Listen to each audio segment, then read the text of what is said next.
Hello, hello, hello. Welcome back to Mik'd Up. Today is Friday, June 7th. Good afternoon. We are excited to be here with y'all. This is Loosey Goosey Friday, Free Flow Friday. We got a great, big, humongous show today. Listen, bring your personality day today. Kind of a little bit of a dead period in sports. A little bit. Just You have the All-Star Major League Baseball All-Star break is coming up on this Sunday, so we still have a little bit of the few games left. Sunday is the last day. Sunday is the last day before the break, All right? Which is also the same day of the first day of the Major League Baseball draft, right? So these next few days you have baseball, you have some sporting news. It's going to be shut down for a minute. You have the All-Star game, you have the Home Run Derby. We're going to talk about all of that next week.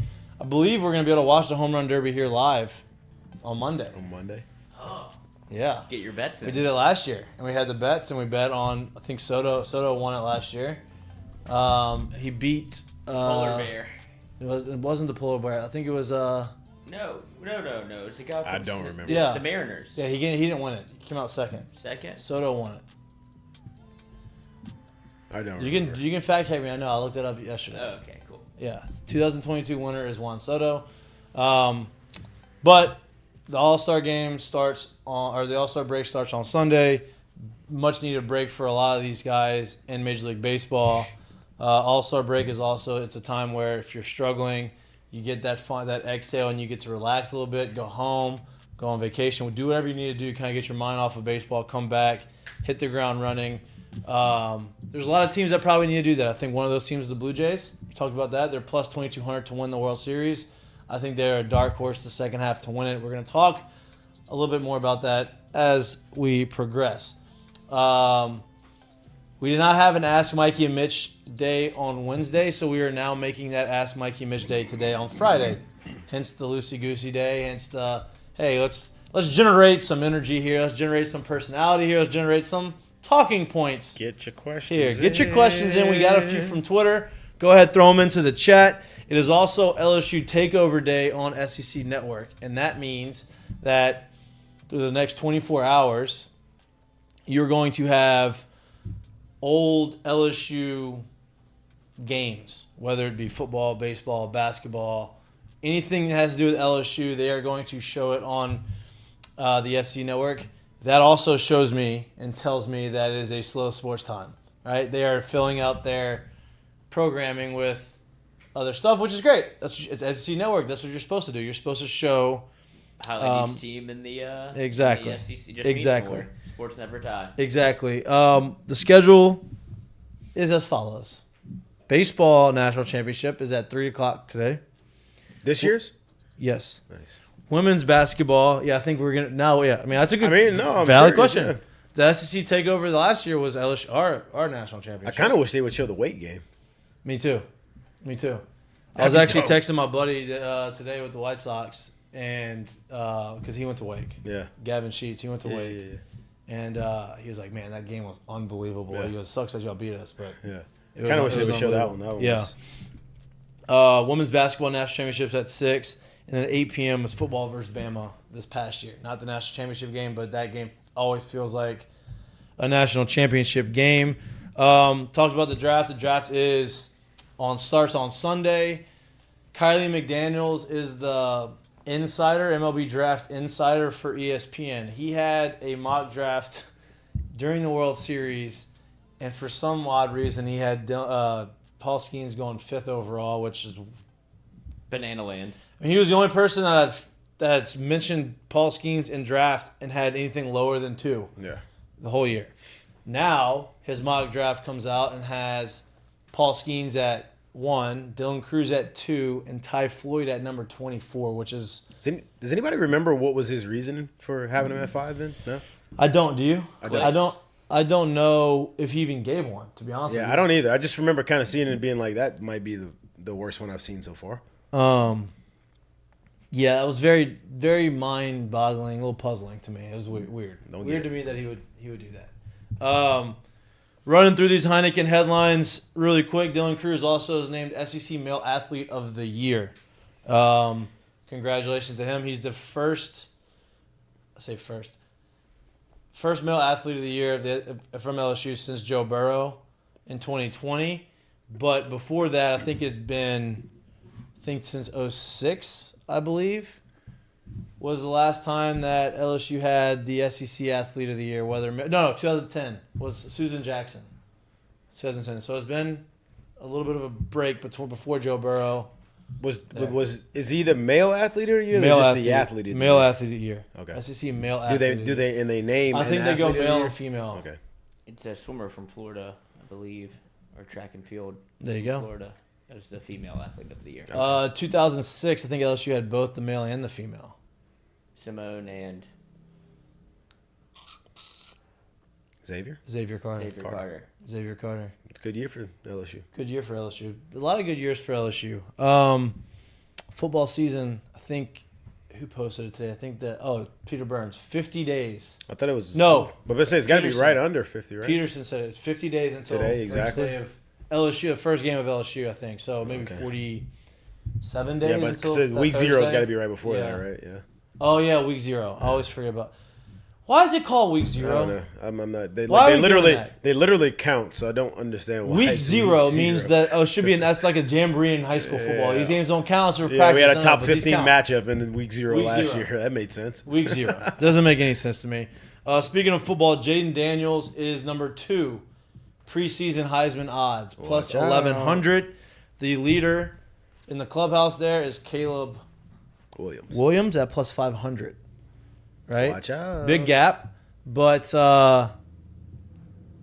it's been. I say it's been a minute. I don't know where Joe Burrow was going into that year. he was not on the board. He was not on the board, right? Hey, So it's been a while since you've had a quarterback come in preseason that high, that much of a Heisman, not favored, but odds. Even to be listed. Right.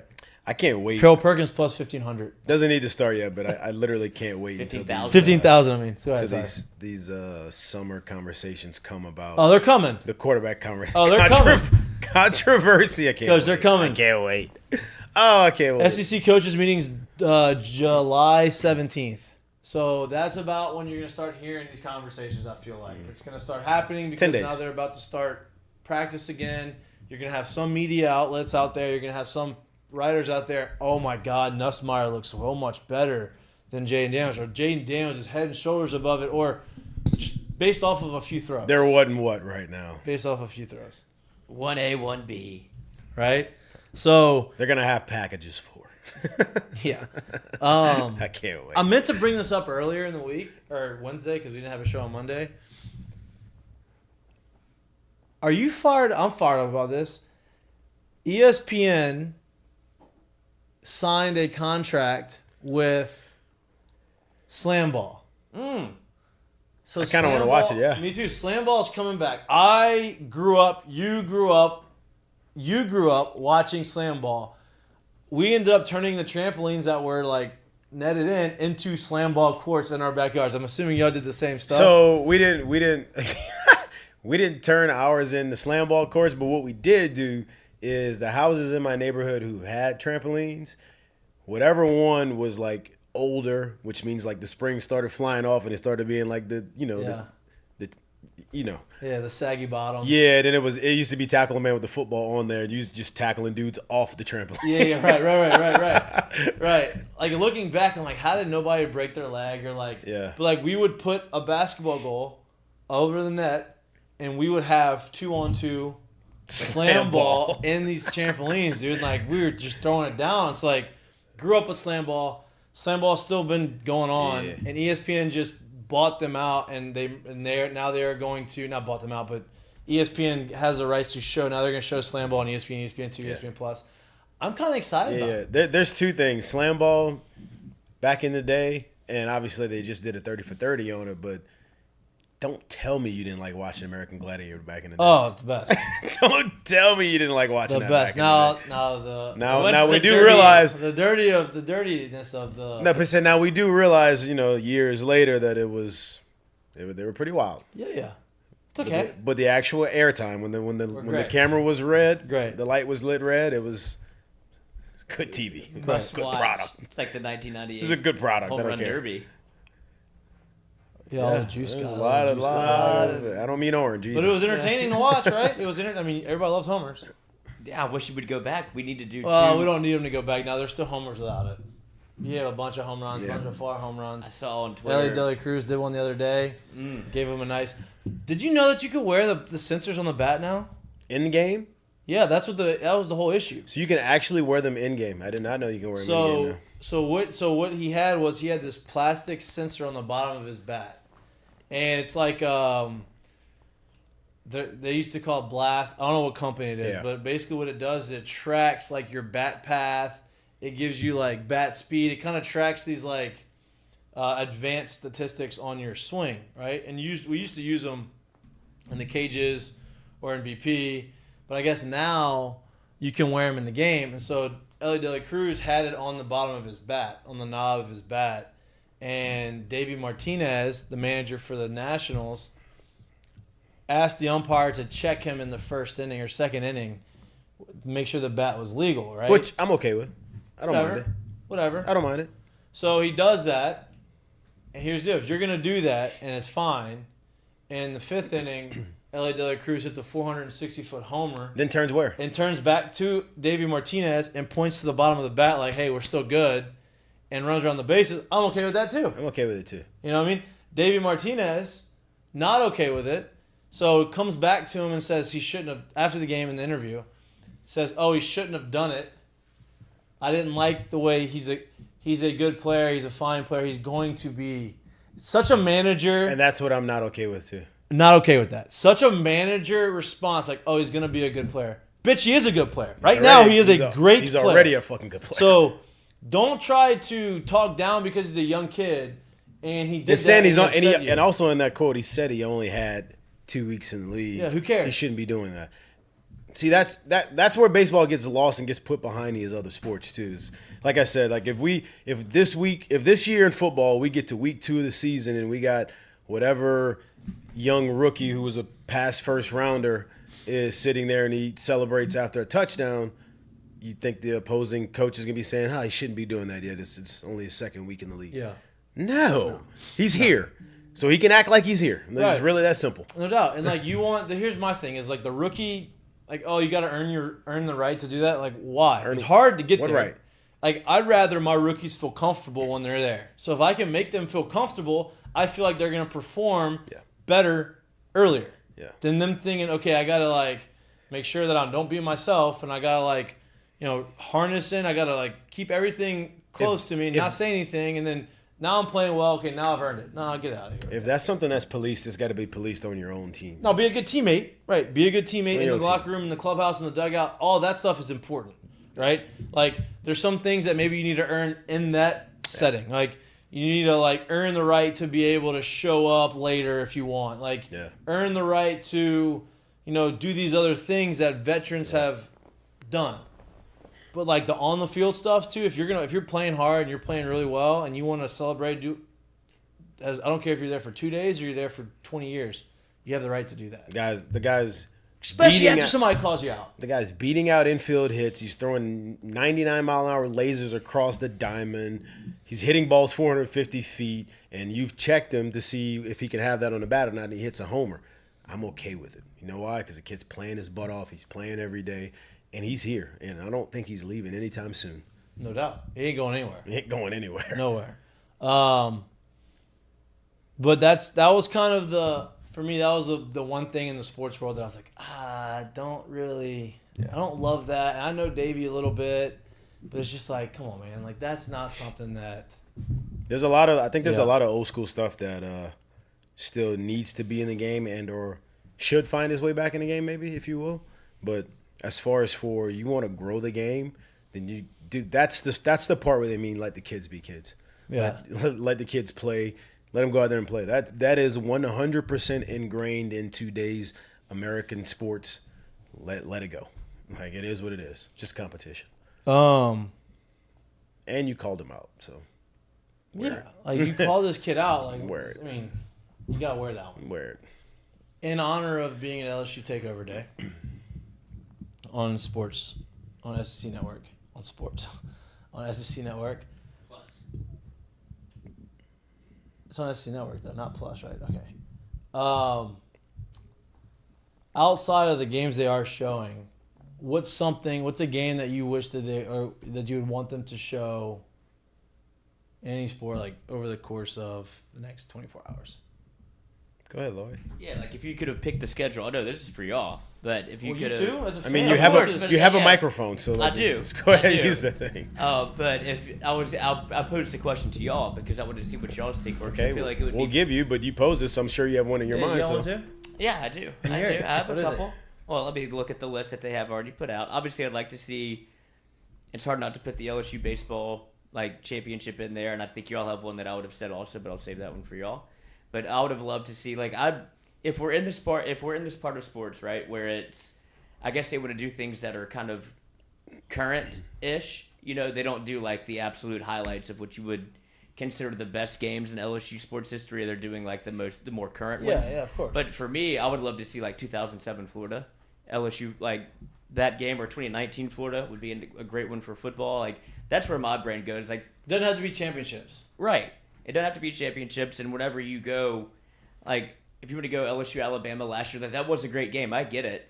But it's not a part of like a championship run to where you're looking at like the creme de la creme of the game that you want to see. Like if you want to go that route, I would even go LSU Oregon 2011, LSU Virginia Tech 2007. Like those are all games that I think of football wise where I'm like, if that was the one, I would watch it because that's still so fresh in my mind, and I can find LSU Alabama 2022 anytime I want because it's all on like, and I'm sure you could do the same thing for the other games. But if it was on TV and I just happened to see it, I'm stomping on those games because like, oh, I haven't seen this in a minute. Right. So to your point, I get the whole current deal, right? Like, hey, let's make sure everybody that's watching it remembers it. But I do like some of the old stuff, right? Because some of the it's games nostalgia like the plays. 97 Florida game, LSU Florida game. You know what I mean? Like something like that where like you have Kevin Falk and those guys there and they upset number 1 Florida in Tiger Stadium, the whole deal, right? You know, obviously you want to say like older like baseball games, but I think honestly, like the 2000 national championship baseball game, right? When Brad Cressy got the walk off, like that's a really cool. That's a the really Rob good one, with Ray Wright with the home run, the robbing of the home run in right field, and like those kinds of cool things. Like I think that would be pretty awesome. And there's some really good basketball games that I feel like would be a cool thing. They don't really have any basketball on there, but like one that comes to mind for me is, now I get it. At this point, LSU had won a recent national championship in football, but I really think like the start of like the dominance, I guess if you will, of LSU football would be 2005. What is it? I don't even. The bowl game they played against Peach Miami. Bowl against Miami. Against Miami. It was kind of the end of Miami, and it was the beginning of like, oh shit, that school's real. Like they just beat the hair off of Miami in this game. And this is obviously 2 years after they had won a national championship. So like I get it, but I feel like that was the start of like, this team, this program is at the top of where programs want to be, and this is one to model it after. So I would want to see that one again. I think back to Irvine, Super Regional, probably game 2, down 0-1 in the Super Regional already. And in that game, I think going into the 8th was like 7-2, so you're literally 6 outs away from looking at getting eliminated. And then you go on and win that game and win the next even one the to get Rice to the game so in like Omaha. Yeah, even the Rice game in Omaha, like games like that kind of it reminds me of times where you're like, all right, something changed, and Right. like that's games like that I want to see. Lloyd. Oh, man, I wanted to mention when y'all talk about the old LSU baseball games, did you see the post that One Team One Pod put out of all the 7 game-ending national championships for LSU? That's what made me think. Like I've never seen those games in their like entirety. the last pitch, or the like last pitch hit, was like the whatever. last out or whatever that LSU won in all 7 games, and it made me think like. I know who Doug Thompson is. Obviously, Well, we know only him. one. It was only six actual. I mean, 6 pitches, 1 swing, 2 swings. 2 swings. You're right, 2 swings. Two 2000 swings. and Cressy, yeah. The walk-off single. yeah, 2 swings. So 5 pitches, 2 swings. Yeah. Yeah, but that's what made me think. Like I'd never seen even like the full Brad Cressy Ryan Terrio game. Like I've never seen it in its entirety. I'd love to watch Dude, that. I remember watching. I remember that. Yeah. I was watching at home because I was like, we were old enough at that point to like it mattered. Like we knew exactly what was going on. Like I was like 11, I think, and I'm watching it. The robbed home run, I went nuts. I was like, oh my God. And then the walk-off single, like I'm running around in my front yard, like down the street yelling because LSU won the national championship. Like that was like the one lasting memory. Like, damn, I want to do that. You know what I mean? And I'll speak on that one too because I just for a little nugget for anybody, I'm not even going to say it, like, but if you really want to go check it out, just go look up the World Series I think that Ryan Terrio had that year. Wasn't his best.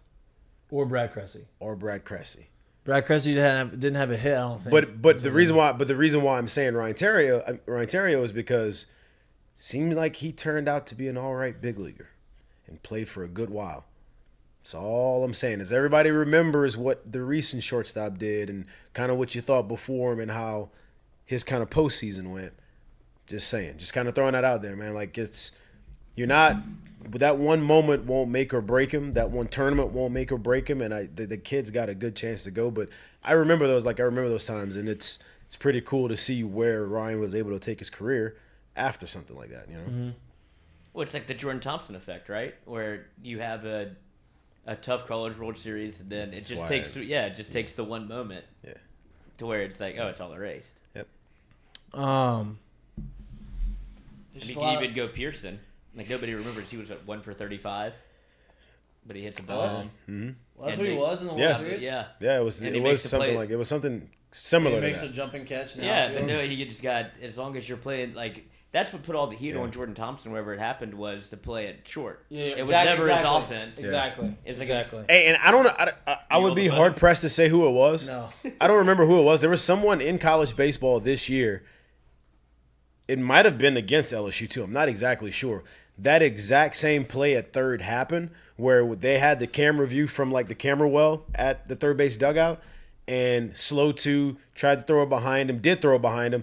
When he let go of the ball, the guy was like barely even off the bag, like less than an arm's length off the bag, and was out. Yeah. So I gotta imagine Jordan kind of remembered that, saw it, tried it. The guy just never got threw off it in the bag. shitter. Yeah. Yeah, and never. Yeah. I mean, if the ball's right on him and it doesn't make a play, nobody makes a big deal about it. But that's what it if was. the ball's on him and the guy's not paying attention, takes one step off and gets him, it's like, hero. Then it's like, that's he such was a savvy unbelievable. play, Yeah, exactly. So just kind of stuff like that. But I remember there's another game. I don't know if we even mentioned. There's another game. I remember. What was it? Was it 11 LSU and West Virginia here in football? That'd be a nice one to watch. Was it 11? No, it was. Was it or 'Cause 13? 11 was Oregon. It was it was Patrick Peterson's. It was 13 then, right? No, Because it 10. was 10. Patrick No, Peterson this was- that. 11 no. was Patrick last year. was this Tyron's freshman year Are you talking about at West Virginia or at LSU? at LSU? That was 2009. It had to be. I would imagine. No, it wasn't. It was Tyron Tyron was on this team. Then it would be his freshman year because. So it was 10 then. Yeah, it was Had to be 10. 2010. Yeah. I was a senior in high school. I got kicked out of that game There you go. after the punt return. There was like 3 West Virginia fans in front of us. No, it was 11, dude. It had to be. I was here through September 24th, 2011. Yeah. LSU It was won 11. 47. I was here through 9. It was 11 Patrick because- Peterson was a freshman in 10. Tyron was the year after that. Yeah. It was 11 because that preseason schedule in 11 was Yeah, tough. You had exactly, Oregon and exactly. you had West Virginia. Yeah. And you're like, damn. And then we just blew the doors off of both of them. Yeah. It was the 11 year. That's what I thought it was. I was like, I'm Yeah. pretty sure it was. I knew I was either a senior in high school or a freshman. Because 9 is when we played Georgia Tech in the Peach Bowl. Not Peach Bowl, the Chick-fil-A Bowl. Mm-hmm. So 10 would have been my senior year, which was Patrick Peterson's This is good. sophomore year, I think. Coach, that was the fourth game of the season. Yeah. Oh, So like it was kind of in there. But look, That's when Pat Pete did the Heisman. here's the box score of the players that were in that game, right? In 2011, you're like, oh, that's not that long ago. That's 12 years ago. It's a long time ago. You know, Yeah. that's a long time ago. It's 3 graduating classes. Starting quarterback. Been out of school a minute. Starting quarterback that year for LSU, Jarrett Lee. That game, 16 of 28, 180 yards, 3 touchdowns. Solid. Starting running back, or the running back who had the most Carries. carries, Yeah. my teammate, Spencer. Spencer Ware. Yeah. Love Spencer 23 Ware. carries, 92 yards. Ever told you the Spencer Ware story against Vanderbilt when he got the benches cleared against us? Yeah, When when we he did it? went spikes up. Spikes up to Kirk Castalia at home plate and stomped on home plate, and I'm like, oh. And then I was on second, got to third. There's a pass ball. Kurt's dead.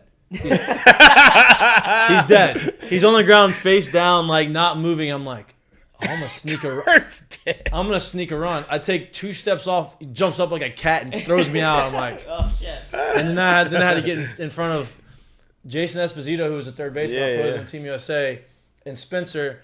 And Esposito came in front of me, and he was like, and I was like, hey, Espo, I don't know if you want to do that. He goes, I don't, but I can't back down now. So just get, get in front of me. He's not the one. I said, all right, He's not the one. that's not the guy. Let's just say let's scream and then back off. Let's not do Let's this. do the baseball thing. Let's brother. And then so Spencer Ware 23 carries, 92 yards. Michael Ford 12 carries, 82 yards, 2 touchdowns. Alfred Blue, what a running back. Alfred Blue 2 carries, 21 yards, 1 touchdown.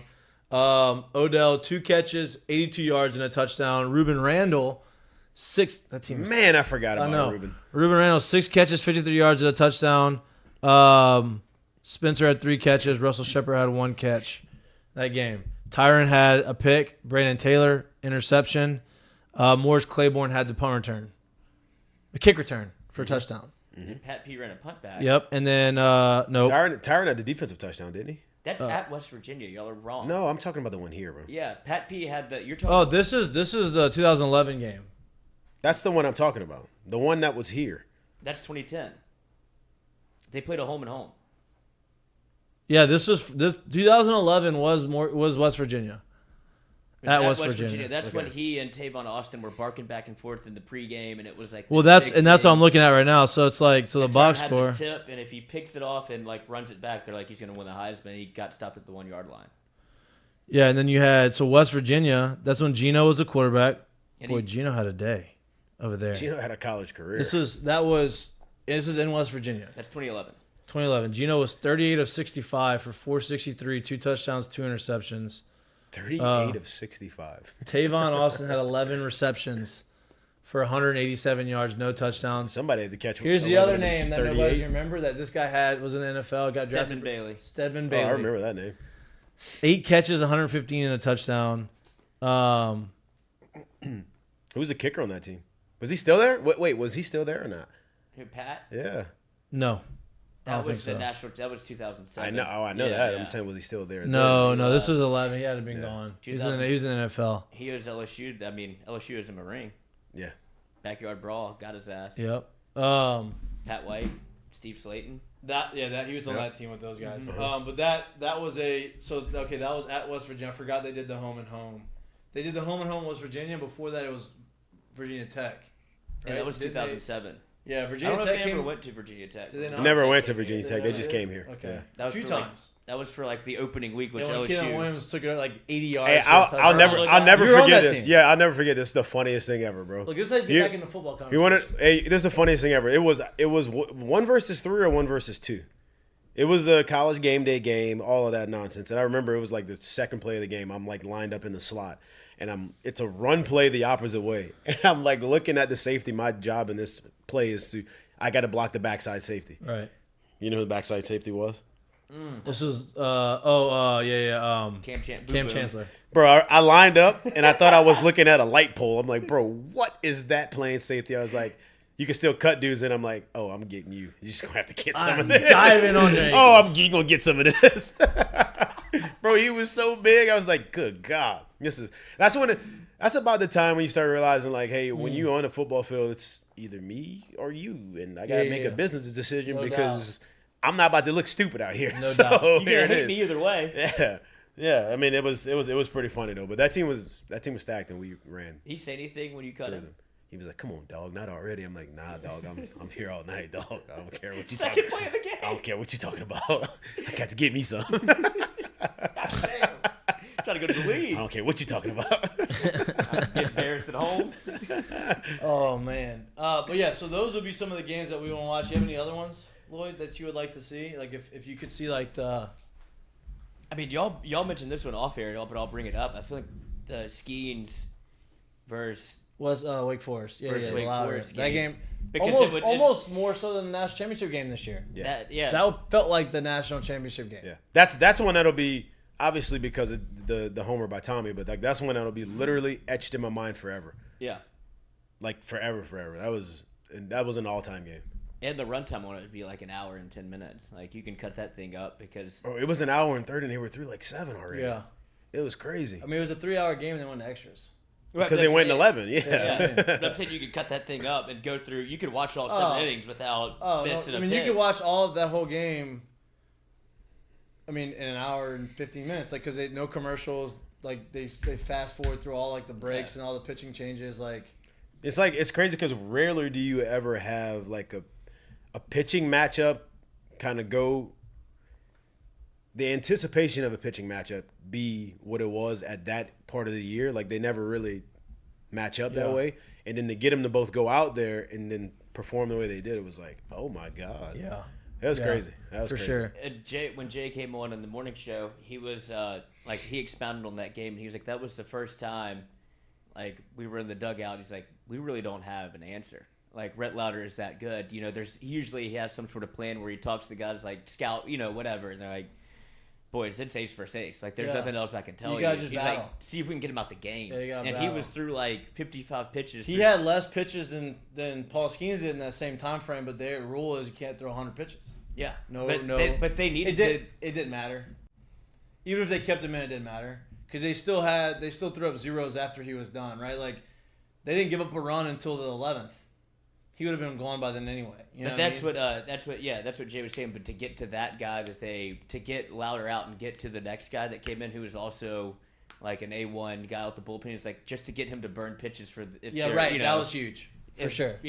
For sure. So that's what he was like. Just get him out the game. We'll see who comes to next. And then he was saying, he's like, we knew Wake was deep, but we didn't know it looked like this. Like you have to see it in person almost. And he was, this is a battle, boys. And I mean, one swing later, that's how you get the Tommy Tanks moment where even he can't believe it. That's it. We're 50 days away from kickoff of LSU football, right? I was talking to the boys off air about, what their plans are about going to Orlando. I am gonna be there. Yeah, we're making plans. And so we're gonna be there, and we're gonna try to figure this thing out. Like hopefully the Airbnb, see the whole, whatever, figure it out. But we'll be there. It's Labor Day weekend. Why not? Now that it's the summertime and it's kind of this lull, right? Outside of the Major League Baseball draft coming up, it's summer ball season for these kids, for these guys in college, for these young men, right? Jay, you never played summer ball, huh? Yeah, I got 6 days of summer ball in my belt in my college career. What year was that? Your last year? No, Your sophomore year? After my sophomore year. Yeah. 6 days in the Cape YD. Came on right back. YD. There's 2 guys from LSU this year on YD, Brady Neal and Paxton Kling. So I'm assuming Brady's back healthy, right? I think the white playing in that league is going to help Paxton out a lot. It's the Cape. It's the most elite league. It's going to help both of them. Both of them, for sure. No doubt. Right? Don't forget, Brady Neal should be coming in LSU this year. Yeah. He should be a freshman this coming year. He enrolled early. He was young.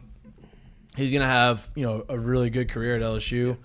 And playing there is going to be huge. The other 2 guys that are playing in the Cape are Jared Jones, he's at Brewster Whitecaps, and Josh Pearson, also at Brewster Whitecaps.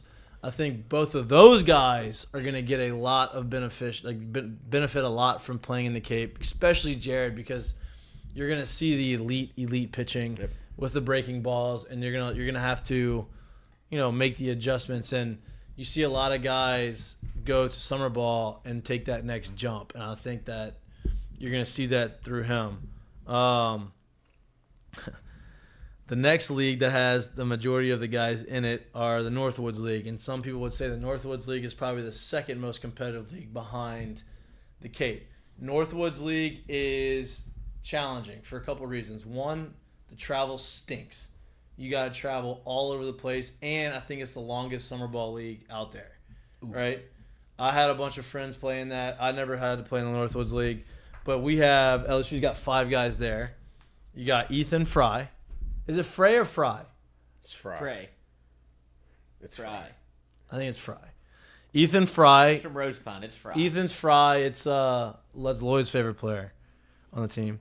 Mick Break Paul. out a year next year. No Mick Paul and Aiden Moffitt. And Aiden Moffitt's an interesting one for me because you forget about these guys that didn't play. Apparently, Aiden Moffitt throws upper 90s. Right? He throws cheese balls. So he's out there in the Cape. All three of those in the same. Northwoods. Northwoods League. All three are on the same team. The Lacrosse Loggers is where they're at. The Cal Ripken Collegiate Baseball League. Zeb Rudell's in that one. He's playing with Bethesda. So that's in Bethesda, Maryland. Oh. Is that one of the big righties that got hurt? I think No, Zeb Rudell's the outfielder. Okay. Remember he came on the show from Monroe up there. He got redshirted. And then you have the Texas Collegiate League. The three guys are playing on the Baton Rouge Rougarou. So if you want to go see some of the local guys, you have DJ Primo, Nick Brunzini, and Gavin Gidger all playing there. And you have obviously a bunch of the incoming freshmen playing on their summer ball teams or whatever. Summer baseball to me is it's tough because after you win a national championship, you don't want to go out there and do it, right? Some of these young guys hey, we didn't play, let's go do this. But when you get out there, if you're in a good league, it is fun. It's a lot of fun. The Cape, if you ever seen Summer Catch, That's the movie I was about to reference. very similar. And Summer Catch is not that far off. Now you don't have a lot of Jessica Biel's out there. And Jessica Biel's mom. Yeah, you don't have a lot of those people out in the Cape, but the way the guys from all different teams become teammates, become friends, and hang out and have a good time, that is pretty spot on. So that was my second ever host family situation there, and I can remember. So we lived in the. We lived up. I'm sorry. We either lived upstairs or literally in the attic. I'm not exactly sure. It was 4 of us, bro, that was there. But our shower was an outside shower that was through the kitchen patio. So outside shower, first time ever in my life, and you had to go through the kitchen to go back. And I was like, bro, this is weird. Did bring my clothes with me. Yeah, literally. And it was the mom there. I'm like, this is a little awkward. I'm Jared. Hey, best thing about playing it was weird. I'm sure it was. Look, I've heard a lot of stories about Nice to meet me. different people, right? Here for 6 days. Yeah. That's why I had to get out of there. The coolest thing about not the coolest thing, but one of the cool things about the Cape is most of these host families that host you Broke up a family. Nine to none. See where you going, Luke. They all have outdoor showers. Yeah. Because the weather there is awesome. It's not super humid, and dude, outdoor showers I was living the outdoor shower. It was awesome. Well, can't have that here because you. I liked it the other 5 days. My first ever experience. The first night I ever did it. We played that day. I showered that night there. 2 minutes into the shower. Rain. Rain. Yeah, I'm like, bro, I'm getting rained on in the shower right now. What is this? Double clean. Why 6 days? So, I had a day that I was already supposed to be back for summer workouts for football. Mm-hmm. That me and Les had kind of talked about and said, hey, this is the day I'll give you to go and play summer ball, and that's after I went to Omaha. So you're planning on Omaha, going there, all not this expecting, and maybe not expecting. We were when I had this conversation, we were still 11th of 12th in the SEC. Yeah, with the right outside. So you're of planning on having at least a month. Yeah, I didn't think we were. I mean, I didn't really think we were going to make the postseason. Right. And if we did, nobody would have said we would have been playing as late as we did. Right. So I thought I had a good month and a half, 2 months there, and it turned out to be 6 days that I had left when I got back. So I was like, I'm not. What else am I going to do? Right. Let's go. Took off. That's good. So, you would say YD? Yeah. I was in Harwich. Harwich. DJ played there too, didn't he? Not with me, but yeah. Well, obviously, yeah. Yeah. I'm pretty sure that was the team that kind of looks like the Mariners. Harwich Mariners. There you go. Yep. That was our yeah, name. DJ was there too. Me and Austin Nola. We played there. Yeah. Did they put you all together on purpose? I'm looking at the COD league. Yeah, they put teammates there together. They have a few different teams. For us, it was Harwich and YD, and I guess Brewster was the other three. Like usually the coach has relationships with different teams. Like their GMs with the different teams, and that's kind of where you send all your players. Like Trust them. yeah, and they like having the LSU people there, and whatever. So it's a really cool place, honestly.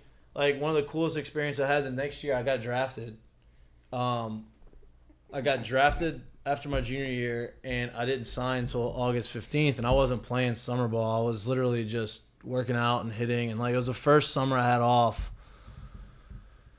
in forever, and it was the last summer I had off up until I was done playing baseball. And so I was like, screw it, I went to the beach a couple times, but I was still working out. And so Mason Katz was playing up in Harwich, and so I went up there with his family to go watch him for like a week. And so I got his host family was supposed to be my host family when I went up there the year before, but they only put me in a temporary house because I was only there for 2 weeks before I went to USA trials. So I didn't ever got to live there. Their house was awesome, 2 stories, had a boat, it was awesome. Not in the attic. It was awesome. And so I went out there. That's where I got the outdoor shower, the whole deal, and we were up there for the 4th of July, which was really cool. Like 4th of July up in Boston, that Cape Cod area is really cool. So Sandlot. If you've never been out there, like I'd recommend just going out there to visit. Especially Who was on if you your like team baseball. there? Who on my team? Yeah. Like what notable names were on your team there? Because a lot of people don't realize, like, and you don't really realize it either. Like you play there, you're obviously a bunch of good players, but you don't realize the careers like some of these guys might go on to have too. Honestly, I forget. It was me, Austin, John Hicks, the catcher for Virginia. He was in the big leagues for a while. I played with him actually in Detroit. There's a few guys from Virginia on that team. A couple guys from ECU. Adam Morgan, left-handed pitcher from Alabama. He pitched in the big leagues for a while. He was on that team. Who else was on that team? I could have been teammates a lot longer. Yeah. We were teammates in Philly for a year. Meant to be. Yeah. There's other guys. I just forget exactly who was on that team. Ronnie Richardson. You don't remember Ronnie Richardson. Ronnie Rich he was an outfielder for UCF. He was just funny. We had with a name like that, you don't have a Ronnie choice. Rich, baby. Yeah. We had R-squared. Tony Sanchez was on our team that year. Oh, nice. Josh Rutledge was on our team that year. Joe Kelly was on that team. Joe Kelly. Really? Mm-hmm. Where'd he go to school? Joe Kelly went to, I forget, dude. I think it's actually a California school somewhere. For some reason I want to say Cal, but no, I don't think it's like a huge school though. Yeah. That's some of the names I remember. I don't remember who else was on that team. I don't know. Yeah. I don't know. Just funny because, like I said, you see the careers that people go on to have, and you're just like, oh shit. Yeah, it's fun. It's fun to do that. It's fun to like kind of make new friends. Technically, like be teammates with some other guys, and then, coming after winning it, like that's fun for these guys too, because now you have these conversations with your guys about Omaha, and like, man, we saw you on TV, and like a bunch of guys say, yeah, I thought you were a douche, but you really aren't a douche. Like that's just kind of how it goes. Yeah. For the longest time, Kirk Casale told me Vanderbilt didn't think I could speak English. That's funny. That's the most Vanderbilt thing ever. Didn't think that I was from I first got the Pro Bowl, and America. dudes are like, dude, man, we thought you were like 6'5". I'm like, 6'5"? Where you getting this from? Yeah. Like, what? And they're like, I was like, you didn't think I spoke English? Like, yeah, we didn't. Like, Mahtook, we just, like, you're darker complexion. We just know you're from. I was like, A lot of assumptions being made. all right. And then he goes, and we thought you were a douche because you're always yelling and stuff. I'm like, well, it's just, he goes, you're definitely not. I was like, I appreciate that. Yeah. I'm glad I thought you were dead. So yeah, I thought you shattered your leg and you fucking played possum and got me out. So now we're even. All right, we're done. We're even. But summer that's ball's gotta fun. be like the biggest baseball like feel out thing ever because everybody and like if you've played, I mean, this goes back to even like high school when you go to like travel ball or like a select team and you're like, I know who this is, but I don't know who he is. I automatically don't like him, and then you're like, well, I can't not like him the entire time. Right. And then you get downtime, like, fuck, he's cool. And then that's how like the relationships are formed that probably last.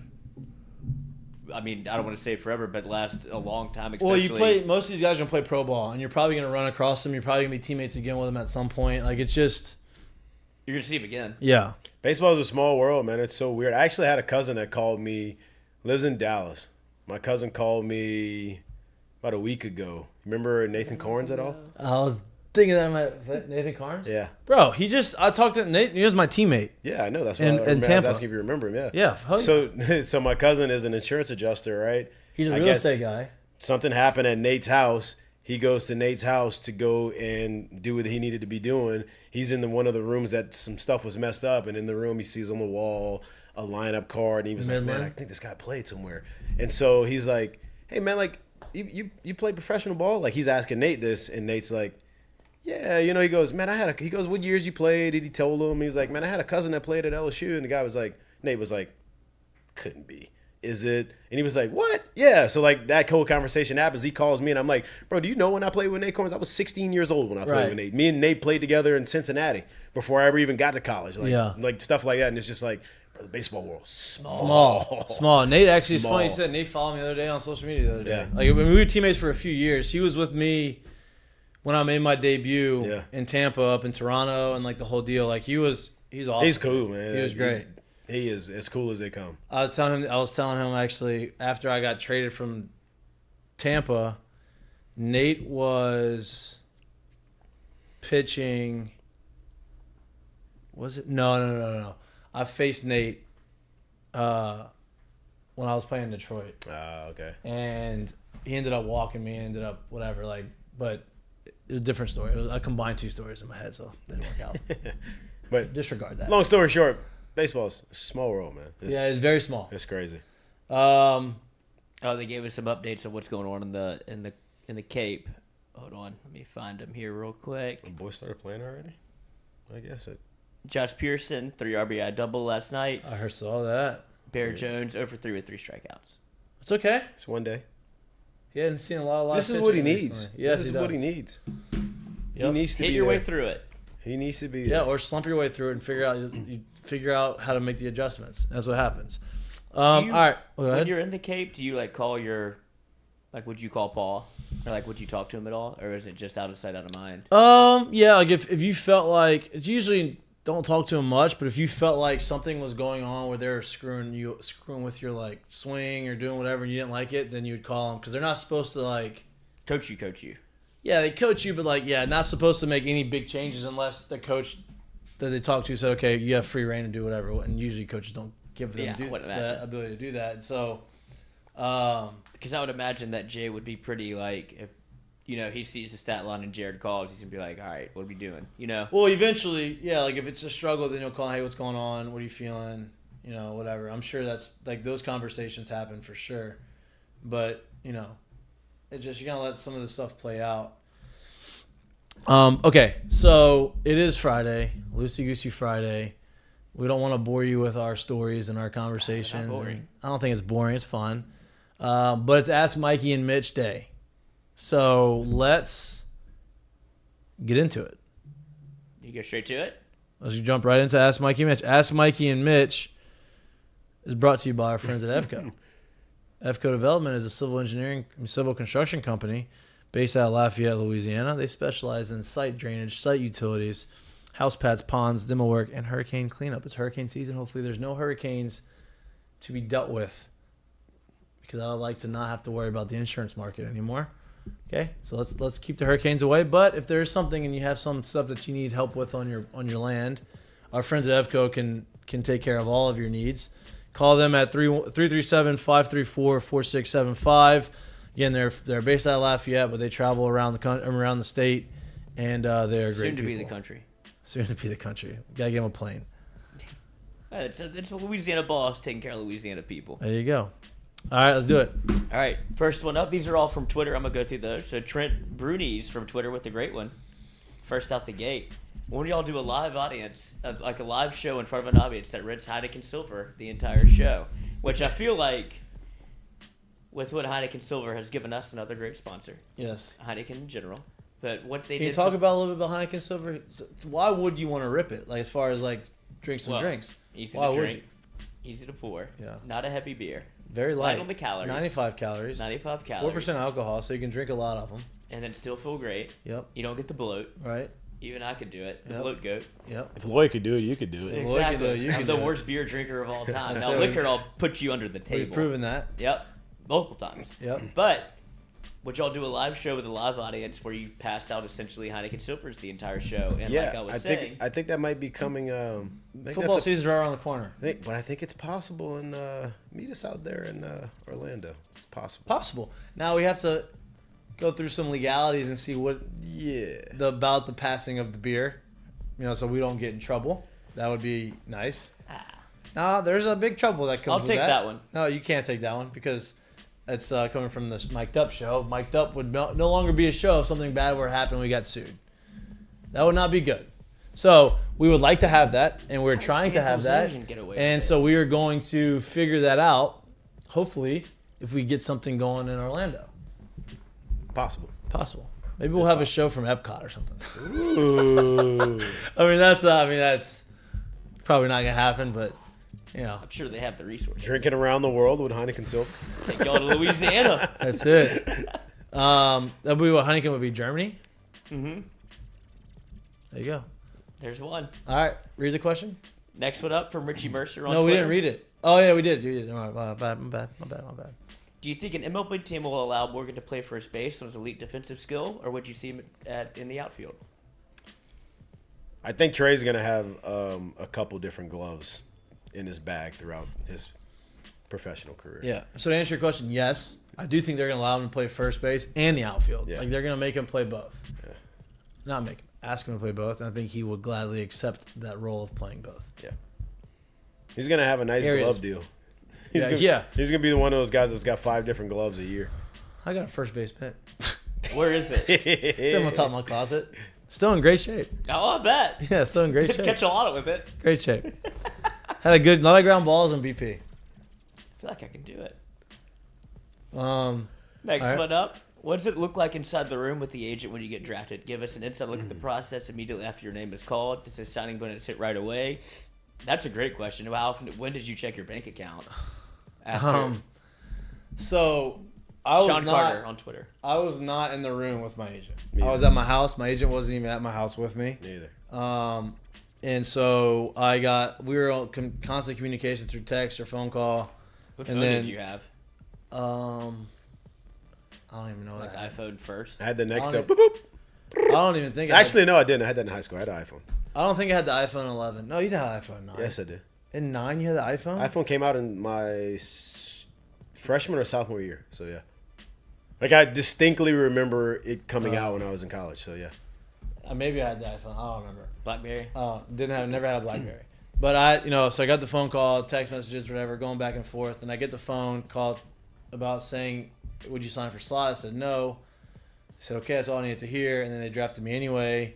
So I talked to my agent about that. And then the negotiations happened. So back then, you get drafted. The draft was like June 6th or something, whenever it was.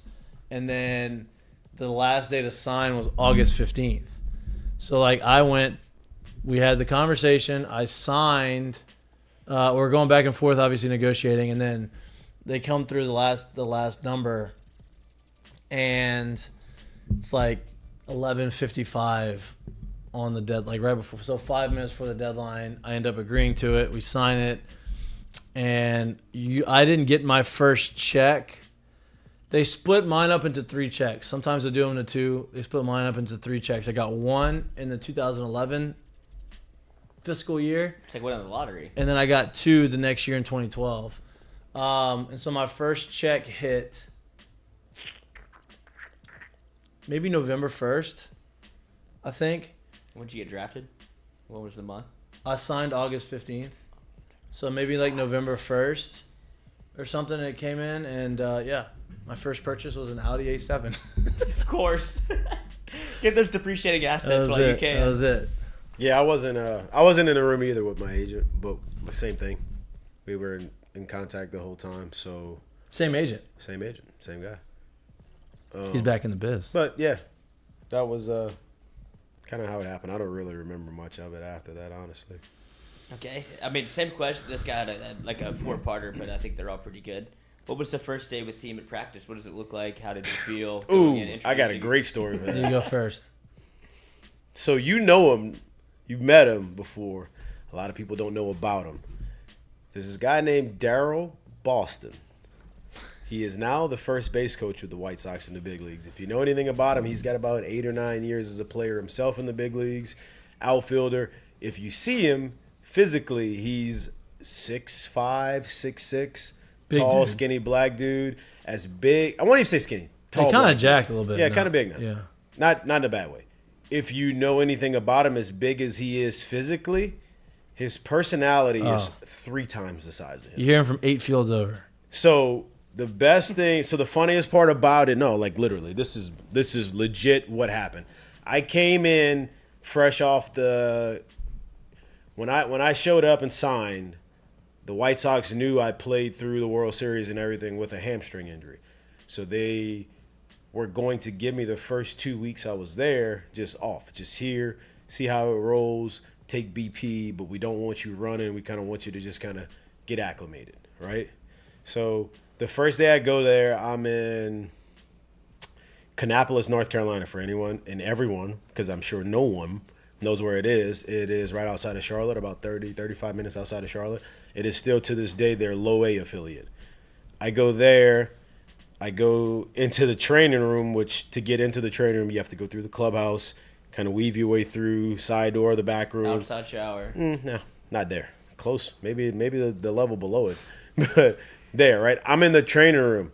I don't know who Daryl Boston is on this day. Never met him. Don't know a damn thing about him.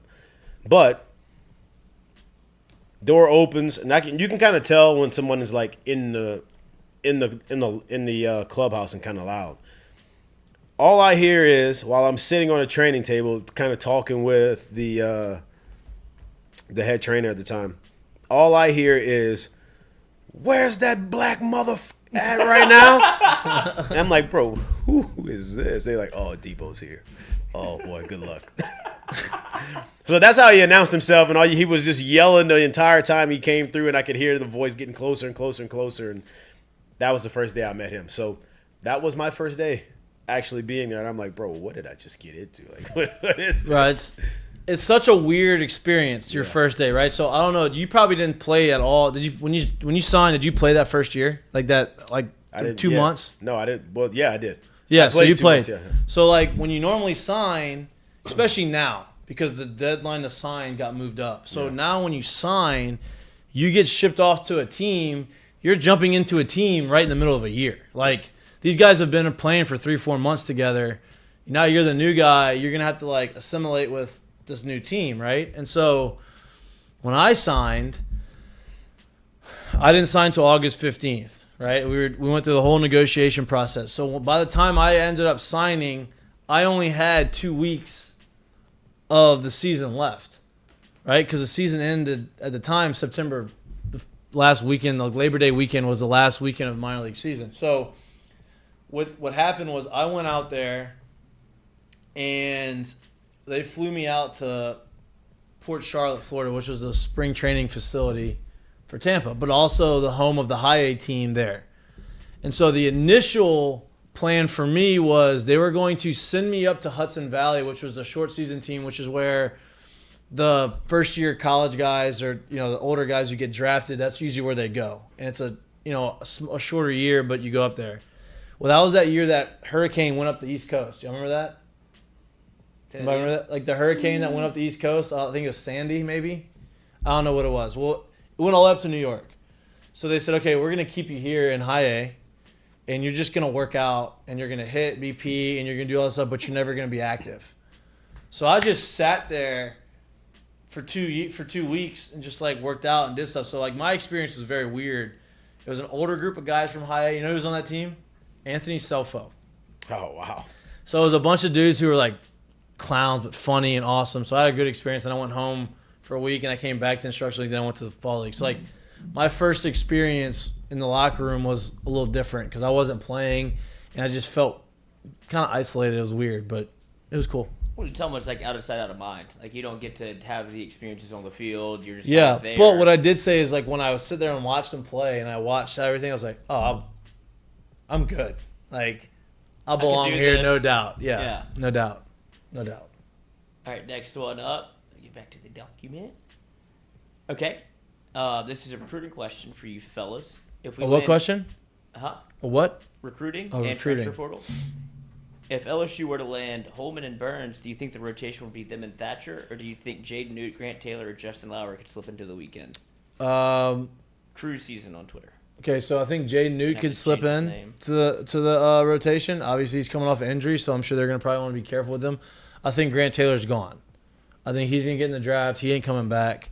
But I do believe if you get those three guys, I think that could be the rotation. Obviously, Burns is going somewhere where he wants to start. So if we land him, he's going to be a starter. So you have Thatcher, Burns, and who's the third one? Lauer. All be Lower? all in the starting rotation, I would imagine. This is a sidebar to that question. Everybody should really get acclimated to the roster because there's going to be a lot of new names out there this year. Not saying that they're going to be all transfers. There's going to be a lot of young guys that you forgot were on the team, Right? right? You need to see. Because you didn't get to see them play, and like you're going to see these guys emerge and try to become starters and be in the rotation. And Jay said that in his last press conference was that you have a lot of these guys that they have a really good core group of guys, but they're young, so you're going to see these guys play. Go ahead. Yeah. So obviously, I would imagine Holman, who was Alabama's ace last year, is not transferring to go to somebody's bullpen spot. So if he's going to transfer, I would imagine he is looking for a spot that's going to give him the opportunity to start. Same with Burns. Burns started the year as a starter, went to the pen, was electric out of the pen, so there'd be no reason to say, oh, he failed there, right?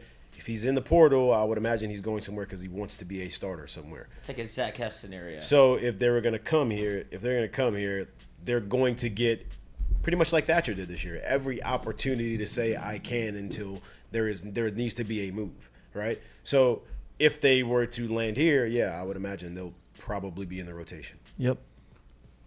Next one, another one from Cruise season, and this is probably for Mikey. Who gets number 8 next year? Is it between Pearson and Travinsky? For me, probably Pearson. Your thoughts? I don't know. I think Pearson would fit the bill. Like I said, this is something that I hope it continues. I don't know if it's going to continue. There's been rumors that there's not going to, but I don't know. I haven't heard anything solid on that yet. But as far as guys on the team, I think Pearson fits that mold. I think that he's probably earned that. So yeah, I think that'd be a good fit. If Milazzo stays, he could be an 8. Yep, exactly. Those types of guys. Grinders. Yep. Yeah, there's a few options. Milazzo was obviously an option. You had a core group of big contributors that are not that you have to be, but that were Louisiana boys that they've been here for a while. So there's a good group of them that could actually take the spot. We'll see. Like you said, we've heard rumors that it may not be. We don't know. We'll see. We'll see. So if it isn't a tradition, is somebody just 8 and it's not like, or would they sit it for a year? No, they wouldn't sit it. Yeah, just I mean, be they like, wouldn't sit hey, it. you're Somebody's 8, but it's Somebody's gonna wear the number. They Yeah, just it's may not a not big give it deal of the it. Yeah. So the tradition won't really actually die. No, the traditional die, like the number. I mean, I think the tradition dies if it happens to be a freshman wearing it, right? yeah. There's no. If it's not given to somebody that Yeah, fits. unless whoever wants it or gets it keeps it going himself. Like Right. I don't think it's gonna be like given down by the coach. It'd have to be maybe the player. It's kind of how it started. I mean, that's how I started it. Was I asked Mason if he wanted to wear it because I just thought it'd be cool, and Mason said absolutely, and then Mason gave it to someone else, and then it just became something. So it can still be a thing without being a thing. All right, last one up from Twitter. Justin LeBlanc. Am I crazy to think if we don't add a Pete's from this point forward, other than the high school class, LSU will have an Omaha-level roster again? The pitching staff has the potential to be elite, depending on the timetable for Shores, Edwards, and Taylor. You are not crazy. You are not crazy. There's going to be a lot of offensive. There's going to be a lot of offensive, not question marks, but people got to step up. But And two of the 3 pitchers he listed aren't going to be here probably. No, But still, nobody's talked about Griffin Herring getting in the rotation. Maybe nobody's talked about. You have some other guys that came in that are very highly touted. That they have super talent. They just get them on the mound and pitch. Yep, not crazy. Not crazy. All right, now we move to It's the chat. the chat.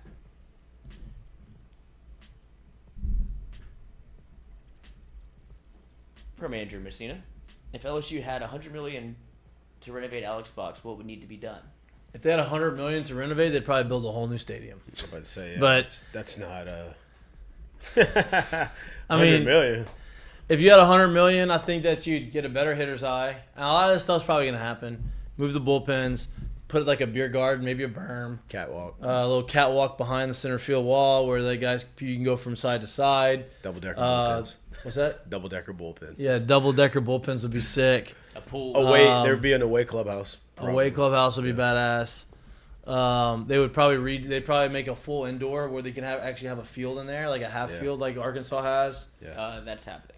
I know. They would make a tunnel down to the cage, which is probably so you don't have to just walk in plain sight or through the crowd. But if they had $100 million would give them a whole new stadium. Yeah, they would just probably. So basically, where this 100, be new stadium. You don't need to build one now. The LSU golf course would probably be demolished. They'd start building there. Yeah. Yeah. That can go ahead and happen. They're just doing it slowly. They're just quiet quitting that golf course. I mean, there's so much stuff you could do there. Yeah. You know what I mean? Like, I don't know. Go ahead. All right, Shelby Kelly, next one up. Shelby Ask him Kelly. who's the favorite for the World Series matchup, and who's the winner at the break? Oh, big leagues. In the big leagues. Okay. I mean, right now, I think one of the favorites is the favorite to win the World Series is Atlanta. Yeah. I think they're the most complete team in big leagues. The Rays are, I think, second or third in the odds to win it. The whole thing. They have. I think the Rays have broken baseball in the sense of how they develop and what they just got how they swept do this it. weekend though. They did. They understand how they don't. They're the one team that doesn't have a high payroll, but consistently is in top of their division. I just don't know. I don't know if they have. I don't know. I like the Braves in there. I like the the Dodgers are always solid. These are all from the National League. Yeah. Tell you what, who's playing really good baseball? I'm not saying Mets. no. The Giants. The Giants, but in the American League, the Orioles are playing good baseball. God, see, so you're sitting here saying, and I'm thinking to myself, like, when this trade deadline comes, it's going to be interesting to see what some of these teams that have these young teams that are overperforming right now, but there's enough of a sample size to where, like, the overperformance is no longer you're playing above your skis. It's like, hey, they're real, and they're here just earlier than we thought they were. Coach, It'd be interesting to see what kind of acquisitions go on around this time. are the Yankees going to go out there and make a trade for Ohtani? No. But the real question is does Justin Verlander, Max Scherzer stay in New York? For the Mets. No I know. one's Are they taking giving those up? contracts on, right? What's the Mets record? Do you might know? They're like 10 under still. Like, and obviously the Braves have absolutely ran away with the division right now. So yeah, not looking like they the had a change Braves, there. as of now, the Braves are the runaway to win it, but they're probably gonna get a wild card from that division. Yeah, I don't know what Maybe the rest two. of the picture looks like, but yeah, I mean, you're not going to win the Phillies division. are gonna get hot. You're not going to win the division, Right. so it's like, hey, are we actually going to The get Marlins in? are playing good Yeah, baseball exactly. right now. Reds are playing good baseball. Yeah, it's a different division, but the Reds are playing really good baseball. You got the Marlins, you got the Orioles, and there's one other team that's with some young dudes that have been playing the Pirates. They've been playing good baseball. Yeah. The Pirates are the ones I don't expect to make huge splash I think the moves. Reds make the postseason. Reds too. I think the Reds make the postseason. There's some young teams like this has been. I think this is the first year in a long time where the top I think it's the top 5 teams salary wise are not leading their divisions right now, and that hasn't been a thing for a while. As far as the matchup, I like the Braves in the World Series, and I like. I'm not going to go the Astros. It's too easy of a thing. I want to pick the Rangers, but they don't have DeGrom. They've been doing it without him still. Great uniform. Bruce Bochy's nice. I'm going to go too. Rangers. Hey, Bruce Bochy's Yeah, nice I'm too. going to go Rangers. I'm going to go Braves versus Rangers. Yeah. In the World Series. I'm gonna go Rangers and dark. That is such a dark horse move. Phillies. Wow, you think you get hot? Such a dark horse move. Just because you saw exactly. Aaron do his deal, and you're like, okay. Saw his do his deal. I They can see they this. literally went to Tampa and smacked them up for 3 in a Yeah, row. I can see Like him. I can they see add him. one more huge arm. Like Yeah. All right. they're still doing it. You got what's his name? Their offense is great. That's what I'm saying. I mean, Nick Castellanos made the All-Star team. Your buddy. My boy. 72nd player ever to homer against all 30 teams. Against all 30 teams. And there's a deep drive to left by Yeah. Castellanos. He made the All-Star team. You have Bryce Harper. Obviously, he's going to start coming into form after he continues to get You healthier got Schwarber. Everybody knows he's nasty in the playoffs. Schwarber. I don't care if he's hitting Right. 160 with 30 right Yep. now. Like, Yep. So Ryan Howard JT at first. Realmuto, Yeah. right? Who's one of the better catchers in baseball. and you Not got the your boy best at short, catcher. and he's having a down year right now, and they're still good. Who? Oh, Trey Turner. There you go. Yeah, and then Bohm's having a good year at third base. Oh, they're nasty. Segura still there at second? No, he's going. He's with the Marlins. Who's at second for them? I don't even know. I don't know.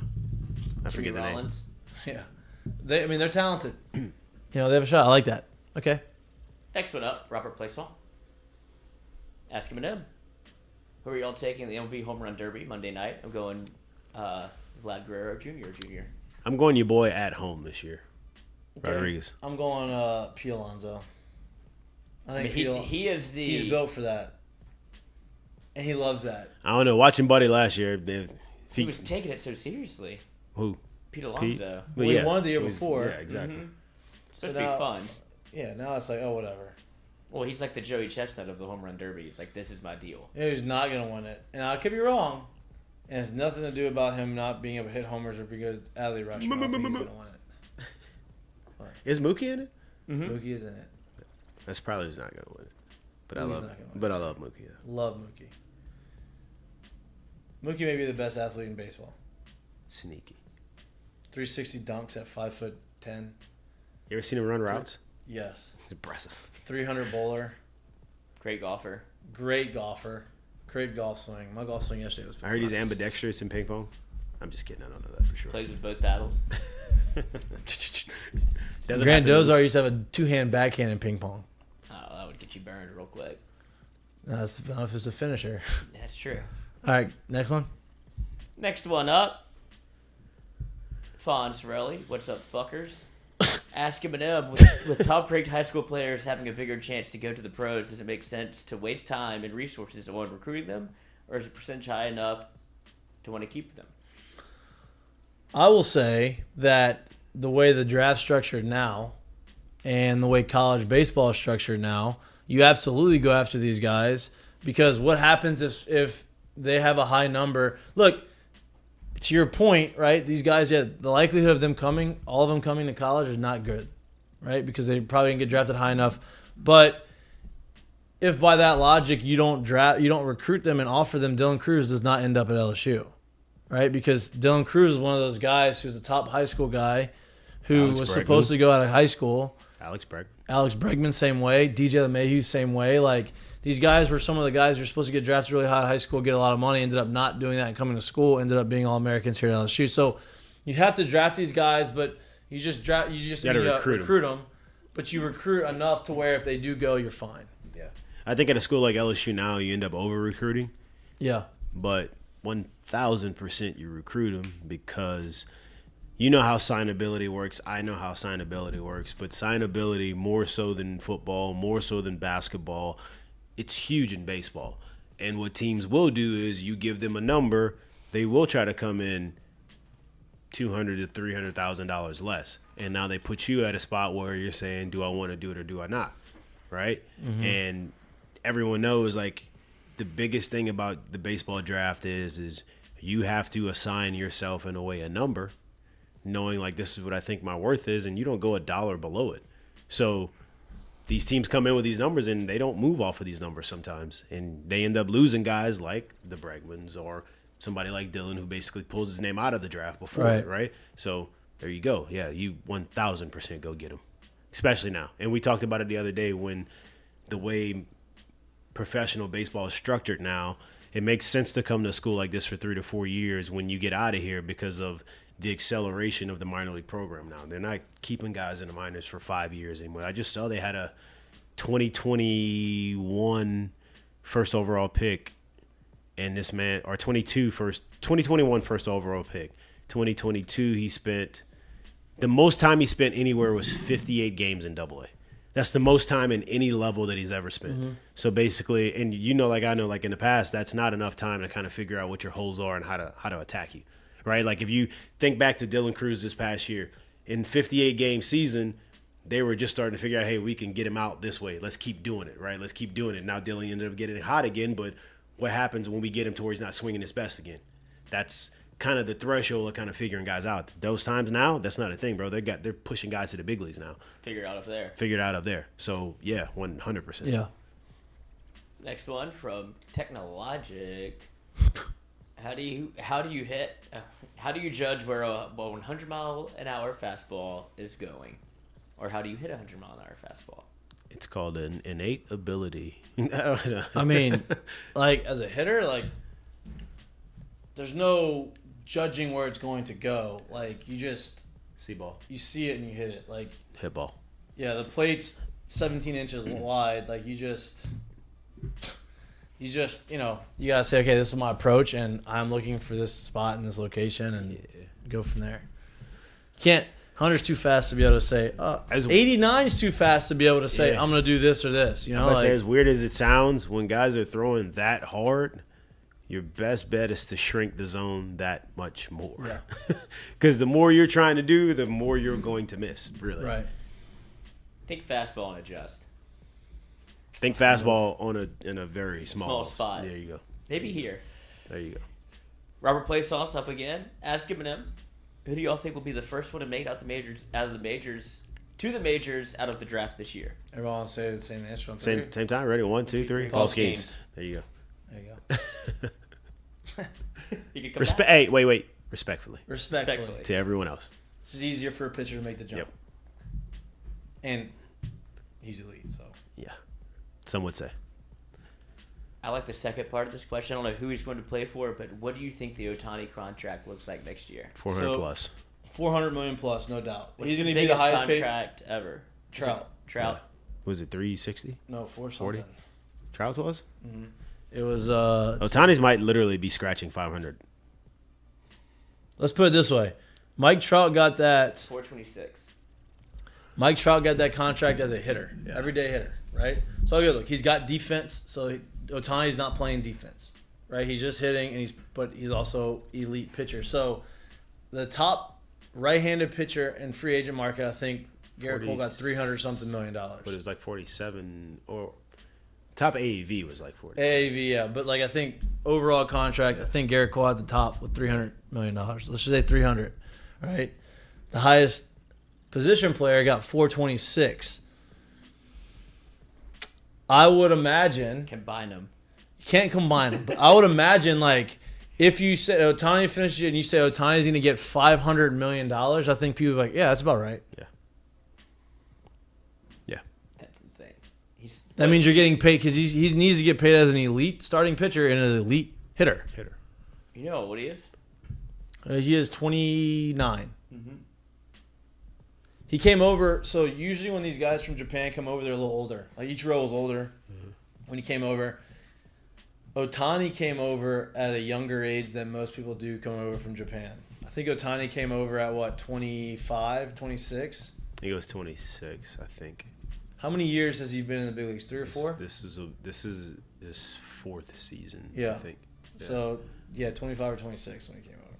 If I remember correctly, too, I think Ichiro when he came over had 2,000 hits. Was it in Japanese baseball like that. at the time? Yeah, crazy. Because I think if you count all of his hits in the big leagues and all the hits there, I think he's over 5. Like, he surpassed Pete Rose as the hit king, but it's not all in Major League Baseball. If Ichiro came here at a young age, he would have had 1 million hits. I'm just gonna look this up real quick. Lloyd, please don't give this answer. I want y'all to be able to guess this. How many hits does he have? Well, I'll give you how many hits he has, but I want to know his total.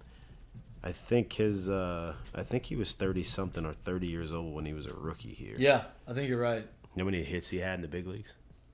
3,000. Yeah. Over 3,000. 3,089 hits, and he was 30 years old when he showed up. When he got to That's crazy. Wait till he was, what, 42? I think so. Yeah, mind you, for the Mariners. Mind you, we were celebrating Derek Jeter's 3,000th in like his last year playing. 20 years. 20 years in the big leagues. Ichiro got 3,000 hits in like 11 years. It's hard to hit a baseball. Hard to hit. Not hard to. Yeah. I mean, that's basically it's almost 300 hits a year. I mean, he just threw out a first pitch last year at like 40 something. I'm curious. Still throwing I'm like actually curious 93. Yeah, it was like 88, 93. I'm curious. Hold on. Well, hold on. Ichiro has the famous story where the hitting coach was like, "Why don't you ever hit home runs? Like, I'm tired of your like." He basically called it like a softball swing, and Ichiro proceeded to hit like 10 out in a row. He's like, "I can do whatever I want with the baseball." No, Like, it's everybody says if you watch him take BP, like he could literally leave the yard whenever he wanted to. So There's rookie videos year, of him doing it too. Yeah. his rookie year was 2001. Jesus, that Mariners team in 2001 was stupid. they won. Randy. They won 100 games, huh? They had him. They had Randy. Did they still have A-Rod then? Or was he gone? He was gone already. Gil Mesh was still there. Gil was there. 2001, 242 hits. 1, 2, 3, 4, 5, 6, 7, 8, 9, 10. 10 straight seasons over 200 plus hits. It's unbelievable. The next year in 2011, 184. Oh, cut him. And then he started going down after that. But, like, I mean, that's stupid. He had, 10 straight years of it. That's unbelievable.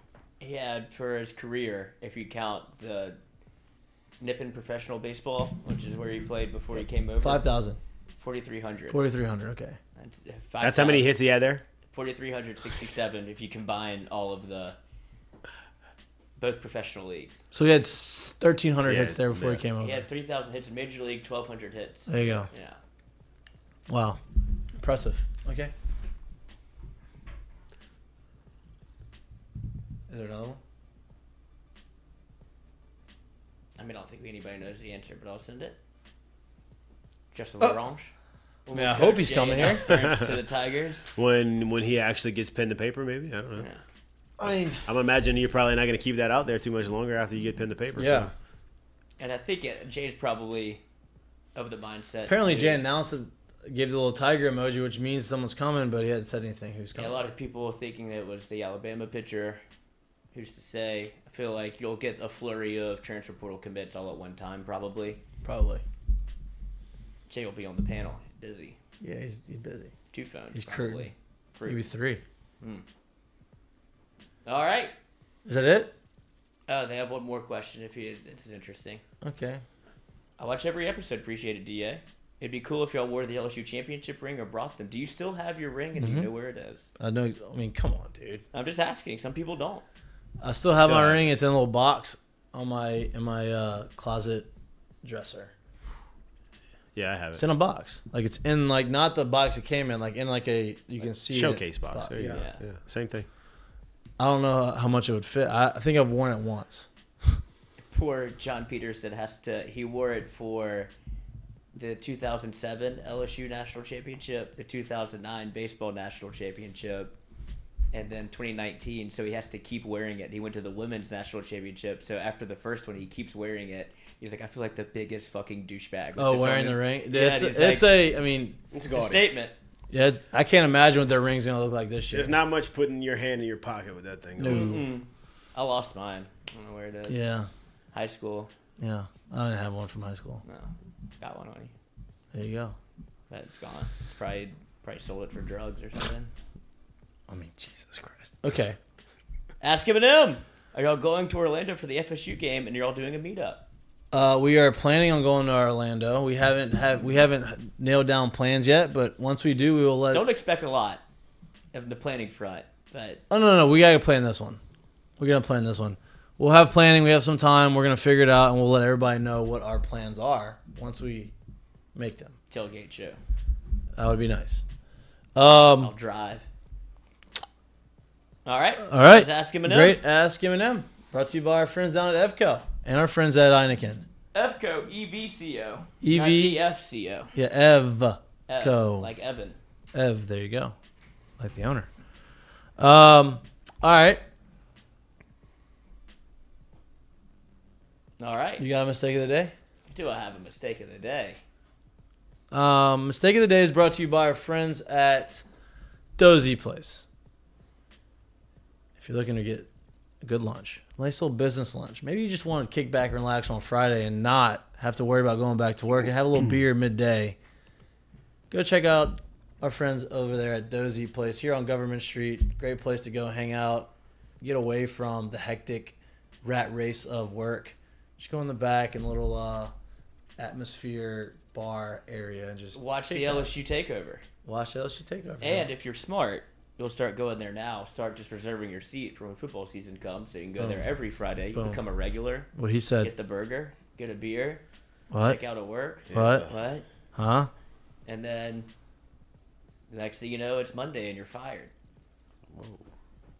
That happened Next- to our. That happened to our. You take the neighbor. early flight home. Yeah, the red eye. You take the early flight home. You walk in. You here for the? Yeah. Go ahead. Mistake of the day. Speaking of, Michael Rubin's Oh, I thought party. we were already on it. Obviously, Michael Rubin had the whiteout party, which he does every year. Very, it's the A++ celebrities, it seems like. The rumors are rampant that Tom Brady and Kim Kardashian are now in talks, as it seems like they were super flirty with each other at the Fanatic CEO's annual white party. Should be flirty. Why not? You're single. Insider claim that the retired NFL quarterback is exactly Kardashian's type. I don't know. That's the one that confuses me. I don't know. What is that? Because he's rich, or Yes. seems like he's not. I don't know. It's not Reggie. Not Reggie. Not Ray J. What are you guys insinuating? He's not. Who else does she date? The basketball player. Not Pete Davidson. He's closer to Pete Davidson than the others. Change your heart recently. Flavor of the summer, Who was the basketball player? That was the sister. Was it? No. No, that would They got were married for like. Humphreys? Yes. Yeah, Kyle Chris Humphreys. Chris Humphreys. I heard he had some whatever. I don't know. They're married. We I won't think there's someone else in there too. Oh huh? no, all those names when they took a nice nosedive when they jumped in that pool. That's. Got to stay out of that pool. I think coach. that's the mistake. That would be the The White Widow. The Black Widow. That's Medusa. yeah. That's Upangata. what you call. No, that's different. Medulla. Yeah, that's that. Yeah. But the only reason I would say, obviously, don't get involved with those people. You'll end up on the Those TV people, show. jeez. The Kardashians I are know, a different I know. level of. I didn't know they Ooh. spoke English. That's- But They just speak the rich. fact that he's retired, could they still ruin your life? Because it feels like everybody that they got involved with that was playing, their career took a nosedive. But Tom, Oh, for a Ask Ray minute. J. Ask Ray J about that. Yeah, and for a minute, Pete Davidson was in a little bit of a pickle after they dated, right? Like, hands. All hands. Full life. yeah, it's tough. That's tough. It's just does Tom Tom Seems seems he would be. very low key sometimes. Like he does this deal in parties and has a good time, but it seems like he's like doesn't want to be that part of his life in the limelight. I don't know. I don't know. He started a media company. Yeah, but like he does strategic about when he puts himself out there and how he does it. The only person that has successfully run the Kardashian gambit is Scott Disick. Yeah, because he was a nobody when he got in. Right. And he still gets to be on the show and like run around and be Him. totally himself. How do you know? You watch the show? I follow him on Instagram and he's just funny. I do not watch the show. You follow him on Instagram? Wow. Oh yeah, Scott Lord Disick. Anybody that can undercut the Kardashians, I'm all for. I'm gonna guess that's not why you started following him, but What else would it be? I don't know. I don't even know what he does. I just don't think that's why. Just I'm shot a big in the Spike dark. guy. Shot in the dark. Sound like a Kardashian. All right. Curtain call is brought to you by our friends at Assured Partners. You get all your where you get all your insurance needs. And me. Man, And me. Give me Nice. a shout. curtain call? Anybody? Yep. I'll lead it off. Bueller?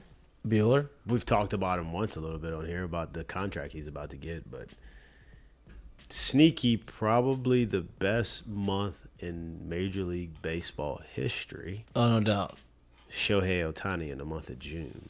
Let me rattle off a couple rattle stats them off you for right me. here. On the mound, pitching, he threw 30 and a third, had a 3.26, and he had 37 strikeouts and 30 and a third. Mm-hmm. Now you might be saying like that's pretty good. Not I've heard of better, but that's pretty good, and you'd be right. But that same person also grabbed the bat, put some batting gloves on, a little hand guard, maybe a little shin guard too, and Elbow guard. Elbow guard, definitely. elbow guard definitely. And in that same month, them same 30 days, he decided to rattle off a 392 average, 492 on base percentage, a 972 slugging, and he hit 15 home runs in 1 month. In the month of June. You know how many days are in the month? 30. 30. One every other day. Let me just tell you right now, and he can tell you this too. If you get to 10 in 1 month at any level of professional baseball, that is a special month. Let me break it down even more. If in Major League Baseball, if you average 5 home runs a month, April, May, June, July, August, September, right? 6 months, right? That's right. Yep. 6 months. Yep. 5 home runs a month times 6 is how many? 30. 30. They pay a lot for that. That's just 5 a month. He hit 15. He tripled that. He's going to get a lot of money. So, like I said, How many home runs does he have for the year? 30 something, right? I think he's at 30 already. Yeah, I'm pretty sure he is at the break. So once again, if you thought the pitching was obviously we know what kind of arm he has, right? But if you've seen I've seen better pitching months, try putting a better hitting month together, and then try being the same person doing both. Here's of my those. next thing. His numbers right now offensively, home runs right now are on pace. Same numbers that Aaron Judge had at this point last year. Yeah. Oh.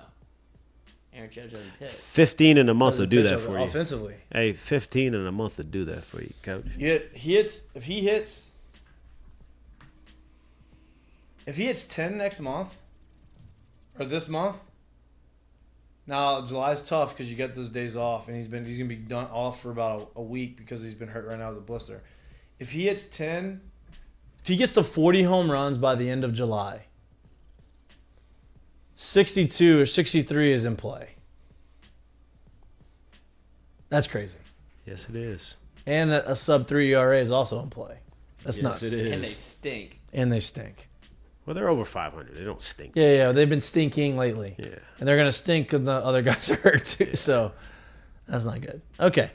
Your curtain call? My curtain call is to Olivia Dunn, LSU athlete, social media star, has announced that she has lost the Livy Fund at LSU, which is unbelievable, which will help female student athletes connect with top brands and secure NIL deals. She's partnering with Value Traditions to launch the fund, and I just thought that was a great way to use your platform and to prop up your fellow female athletes, because she has the brand, she has the ability to do so. So I always love to see people give back to LSU and kind of make it this is going to be a brand that probably lives forever.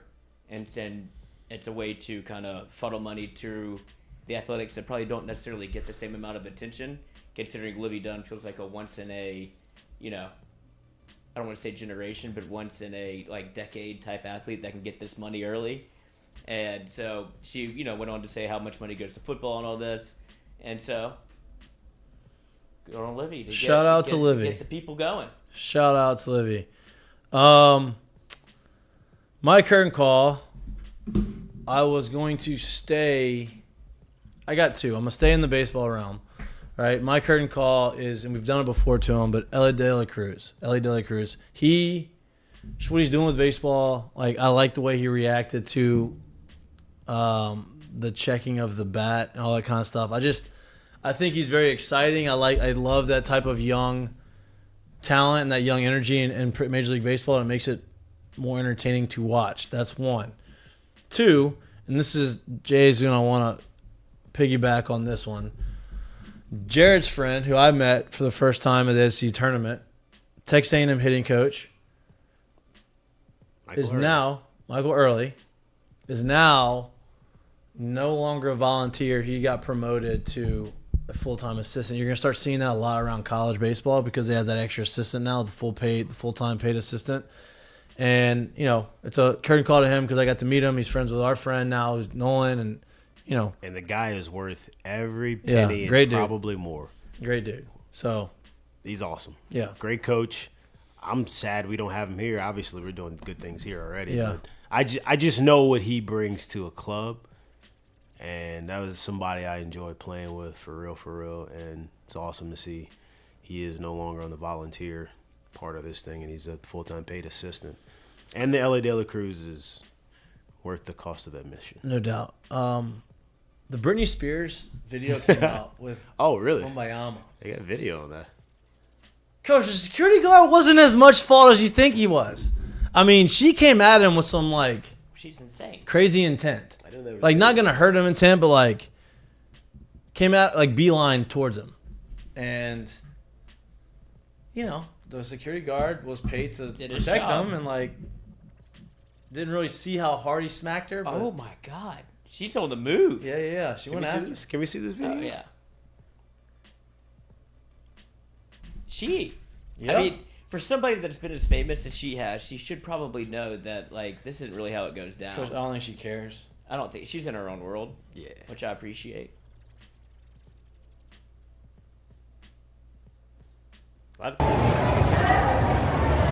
Love catch. We got her. Oh, she took one to the cheek, huh? It's tough. But look at this the quickness. Boop, bop, bop, She boop. definitely did run ahead. Bop, bop, bop. Oh. And, like, he didn't even see who. He was just, like, trying to protect him from anybody getting. Like, he didn't mean to hit her, I don't think. Like, in the face. I think he just put his arm back to, like, protect, and she just got a little Shorter than he thought. too close. It's so funny how, like, everything's on video these days. Like, It's that guy unbelievable. thought he was just videoing Victor Wembanyama going in. Probably didn't even realize it was Britney Spears right behind him. Right. Next thing you know, he's getting paid by TMZ. 'cause TMZ. he had it, 'cause he's How got much do the you think video. TMZ paid for that? Whatever they needed. 100,000. Because you gotta imagine, like, he might not be the only one to video to low ball. 50. Again, Yeah. 50. Yeah. The other things, you see that lady that got kicked off the plane? Yeah, I didn't hear the volume of it. What was it? Was it like, was she wrong or right? Well, that's the new theory going around, is that she was sitting next to a reptilian, and that somebody came out with another video that said he blinked at him and his eyes Wait, a blinked. what? A reptilian, What the fuck is that? like an alien. He blinked like this way, like instead of going down, they went. What? Yeah, so that's the new trend that's going around on Twitter. Wait, whoa. But she left the Wait, plane hey, going, I'm not sitting stop. next. Okay. Explain this. Go from the beginning. So the lady leaves the plane, right? Why did she leave the plane? Because she was sitting next to this man, allegedly. This is all from internet hearsay. Of course it is. I'm not validating this. All right. I'm just following You the are story. validating it, but anyway, go ahead. This woman gets up off the plane before they depart, and she says, I'm not sitting next to that fucking freak anymore. I'm getting off the plane. It's like, he's not from here. He's not a human being, and leaves. And so there's been like a bunch of second and third hand accounts. Did they not show the guy? No. So the video guy of it. videoing course the not. the person videoing her. He didn't Then- know who she was talking about. He was in the front of the plane when she ran up there. So she's like, this guy, like, he was going, this, lady is having a freak out on the plane. I'm going to film it. And then there's more backstory. There's a couple of videos that have come out from other angles that show a man in a green hoodie. That's allegedly who she was talking to. But then there was a guy that said he was sitting next to them on the plane and said he looked at him and blinked and his eyes went this way instead of this way. So just something to keep your finger on. We finger the pulse around here. Don't know if I'm gonna put my eggs in that basket right now. Like, I gotta see proof. I gotta see it too, but I'm gonna be honest with you. If they say if we're a fifth, we'd all be Drunk. if Back in if Tampa. I was sitting next to a north and south blinker, I don't know if I'm gonna be as No, east and west blinker. blinker. You We were are north north and and south blinker. east and west blinker. I'm probably leaving too. I'm not exactly saying I'm gonna be as animated as her, but I might Hey, find my way off that flight. Too. I'm not feeling very good. I need to go home. Yeah, I gotta go. But maybe look, if the door's closed, maybe that's what she had to do to get off because they don't let you out once the door's closed. Yeah, or maybe if they're hopefully it's not a full flight. Hey, I'm gonna go sit somewhere else. I'm not sitting there. And then they say Nah, no, I'm you out. can't. I'm not sitting somewhere else. And then I'm Like, gonna I'm bring. I'm telling you right now, if I saw that You think myself- the alien's gonna take the flight down? Yeah, I'm off. I'm gonna try to get everyone else to come with me too. So Men in Black is like happening. You think right now? Oh yeah, I mean you saw the aliens that landed in those people's yards in Nevada, and the He police. said, "Oh yeah." You act like I've seen that. I have not seen that. You haven't- Oh, the people who said, "Oh yeah, we saw them. They're like these big people. You couldn't see them really." yeah. But they said they definitely weren't. and now human. but they're on lockdown at their house, and the police won't let them leave. Still, Mm-hmm. this was like a month, 2 months ago. Still in lockdown. Yeah, How do you know that? because I saw it on Twitter.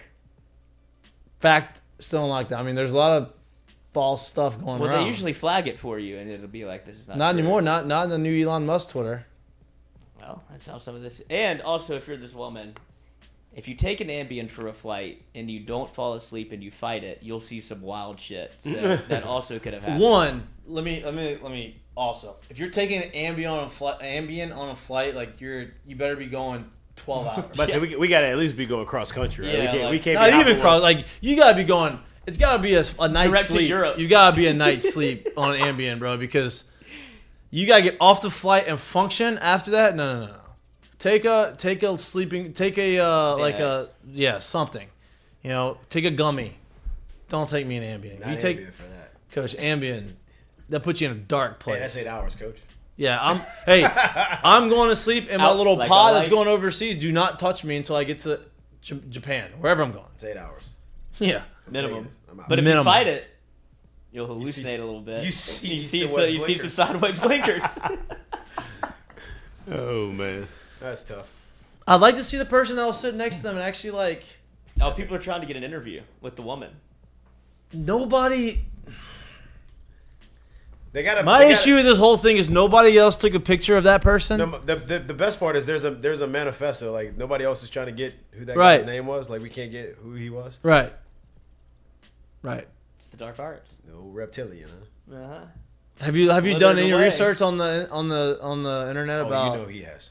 about like, hey, like have they come out with a Called the name? document. You know his. Have they search come out must with a have name? Have the girl? You know what I mean? Like have they? No, because he wasn't really a suspect. I mean, he didn't do anything. popped. He just sat there and gave it a one mo. Mm-hmm. The East West blinks. What the guy was saying that is the alleged source of all this. I don't know if I trust him. He was on TikTok, but he was saying that they were having she was having an in-depth conversation with the reptilian, but he wasn't saying anything back, and to the point where she got manic. So he thought that they were mind melding, where he was in her head, and then he blinked at him. So she's having an in-depth conversation with him, but he's not responding. So why would you have an in-depth conversation with him? Because he's in her head. Oh, so she's talking to him, and he's talking to him. Boy, we have a lot of big. This is unbelievable. One of the best ones of the year. I don't believe it. Jerry Chestnut's an alien. I don't believe it. And I believe that they are aliens. I believe aliens are things. They're real. I'm not believing that until you. I mean, you got. You think they're here? Or you think they're just in a different? I think they're here. I think Living they amongst maybe us? not here right now, but I think that they've been on Earth before. Taking a flight. Yeah, taking a little gander on what we got down here. You think we've been to the moon? I do think we've been to the moon. I'm not on that whole conspiracy that we did not go to the moon. Now, there's the compelling arguments, but I do think we've been to the moon. I would imagine we had to go to the moon because How about that country? What country was it that said, "Forget going to the moon. We're gonna go to the sun." And someone says, "Well, you can't go to the sun. It's too hot. You're gonna melt." He goes, "Well, we're gonna go to the sun at night." what lights up the moon? That doesn't work, buddy. That's not how that works. The sun just doesn't go away. It doesn't just. You doesn't you just- revolve. It doesn't go. Hey, you realize the sun is shining on some other part of the country when it's dark where you're at. I mean, of the world, not the country, the world where you're at. You realize that, right? So, sun does not just go. It's always shining. There's no dark sun. Shining. It's always shining bright. Look at like that a night diamond. sun over there. Where is it? What is it? Greenland or Iceland? Where Iceland. it's sunny It's Iceland. 22 hours a day. Alaska's got that. Yeah. There's a day in Alaska where it's 20. A month. Iceland's like a month for a month Oh, a straight. month. Where it's yeah. So Alaska, they used to have summer ball. I think they still have the summer ball league in Alaska. Chris Matulis played out there, one of our buddies who played here with us, and he said that there's a 24-hour day where you're playing baseball all day. There's games throughout the course because it's sunny, light all day. Pretty cool. PGA Tour should think about that, or the Live Tour. On Alaska? Yeah. In Alaska? Can't get suspended for darkness. Can't get suspended for bad weather either. So That's we right. got a window somewhere. Somewhere. That's it. Good show. A little loosey-goosey Friday show today. Not really much action other than our How about personalities. Brooks Koepka getting on Matt Wolf. Did you see that? Yeah, that's kicking a dog while he's down. Yeah, and Matt Wolf already has some internal struggles he's going through. Brooks But- had time for that. It was a team thing, man. You can't quit on the round. You got to fight through it. I get it. Maybe don't do it in the media, but I get it. Yeah. Well, if you've seen Matt Wolf in any of his TaylorMade stuff, he's kind of a lot. I Yeah. can see how Brooks and Wolf wouldn't get along. Yeah, it makes sense. Yeah. All He's a right. bully. What? He's a bully. He is a bully. Fraternity guy. All right. Enjoy your weekend. Have a great, safe, fun weekend. We'll see y'all again on Monday. Pop the rest of your fireworks. Live. Yeah, some people were popping them last night. What does Kobe do with that? He does. That bothers me. Just chills. My dog used to He's eat them. You're supposed to stop that, right? Like that's, You couldn't. He really is a free spirit. Let him do whatever he wanted. He would crawl inside the fireplace behind the gate and go to sleep. there's no rules over there. Oh. How long did he live? Like 15 years. Okay, there you go. That's a Cool long Papa. time. What? Cool Papa. Cool Papa? Yeah. That's his name? Cool Papa Bell. That's his actual name. Mm-hmm. I named him when I was 12. Of course you did. I was watching MLB Network at like 2 in the morning. As soon as he said that, Of course you did. And there was no debate. No. Okay. All right. Same name. We'll be back live in studio from 1 to 3 on Monday. I mean, from 1 to 3. From 6 to 8 p.m. on Monday. Enjoy your weekend. We appreciate all the love and support. Before we go, give a shout out to our people, man. hey, get a chance, going down to our people. Don't make it the last day of the year. Don't make it the last day of the week. Go holler at them. Make it the first of the month. Peretti Land Rover, Airline Like Highway. Bone Thugs and Harmony. Mm-hmm. Great product, great people, great time. Yeah, give them a shout. Holler at them. Holla. Enjoy the weekend. See ya. Please like and subscribe. Peace. Podcaster now. Podcasts are up.